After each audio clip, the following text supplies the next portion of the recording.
అతను గెలిచింది ఒక్కసారే సీఎం, కానీ చేసిన ఎన్నో మంచి పనులకు ఖచ్చితంగా నెక్స్ట్ టర్మ్ కూడా అతనే వస్తాడు అని గ్రహించిన అపోజిషన్ లీడర్స్ ఎవరైతే ఉన్నారో, ఎన్ని పార్టీలు ఉన్నాయో అన్ని పార్టీలు కలగలిపి ఒక కూటమిగా చేరి అతని మీద యుద్ధాన్ని ప్రకటించాయి.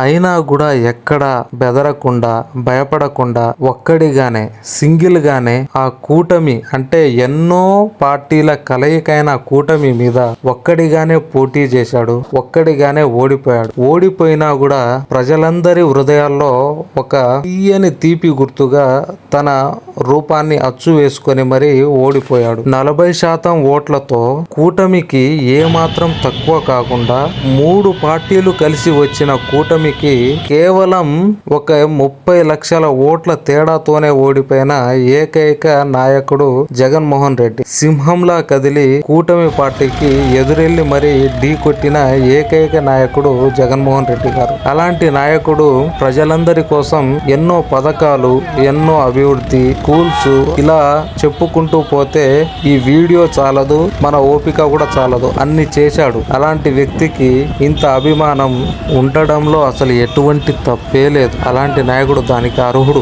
జగన్మోహన్ రెడ్డి గారు పిల్లల కోసం, రైతుల కోసం, అణగారిన వర్గాల కోసం ఎన్నో గొప్ప కార్యాలు చేశారు. అలాంటి గొప్ప నాయకుడికి అభిమానం రాష్ట్రాలు దాటిపోయింది. ఈరోజు జగన్మోహన్ రెడ్డి గారు ఆంధ్రప్రదేశ్ నుండి హైదరాబాద్కి రావడం, అక్కడ జగన్మోహన్ రెడ్డి గారిని చూడడానికి వేల మంది తరలి రావడం అనేది చాలా గొప్ప విషయంగా భావించవచ్చు.